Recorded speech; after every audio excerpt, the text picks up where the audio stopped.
So what will it take to combat the Islamic State militants? For more on that, I spoke a short time ago with Djerejian. He formerly served as US Ambassador to Syria. He's now the founding director of the Baker Institute at Rice University. Ambassador Djerejian, do you think the United States should launch military strikes inside Syria? I think if it's part of a greater strategy and a coherent strategy on how to stop ISIS's advance in Iraq and in Syria, yes, I think it makes sense not to allow ISIS to have this safe haven in Syria if the military strikes are only going to be concentrated in Iraq. So my general response to that question is in the affirmative, but I really want to stress that it should be part of a coherent overall strategy in which the United States is not alone. I think ISIS poses a threat to the whole established political order in the Middle East, be it the Shiite countries or the Sunni countries, to Israel, to Turkey.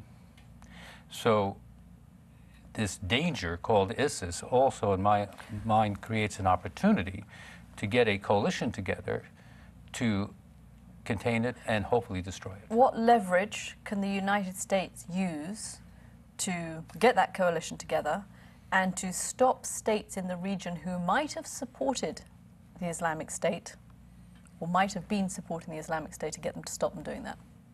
Well, I think the states or citizens within those states that have been supporting ISIS have realized that the support is having unintended consequences. They've created a monster they can't control. Exactly. And the fact that Saudi Arabia deployed 30,000 troops to its border with Iraq says everything.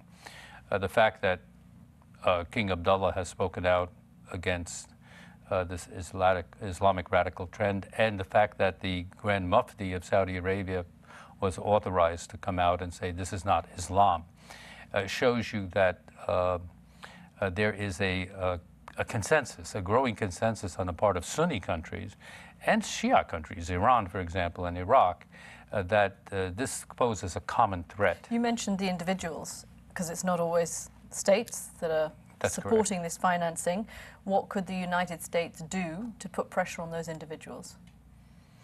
Well, I think we have a history of imposing sanctions on people who make financial transactions to terrorist organizations, and I think that would be part of it. But I think, again, we shouldn't be alone in that. We should have the buy-in of the countries of the Arab world and the Islamic world, because the threat is a common threat. Let me just make one generic comment about this whole thing. ISIS and Islamic radicalism represents a clash of civilizations within the Muslim world. This is their clash of civilization. The primary target of ISIS, just like Al-Qaeda, the near enemy, is to overthrow the existing regimes in the Muslim world. The far enemy is the United States, Europe, and others. So if we understand that, we understand that the priority should be to get the countries of the region to act themselves and with us. Ambassador Djerejian, thanks very much. It's a pleasure to be with you.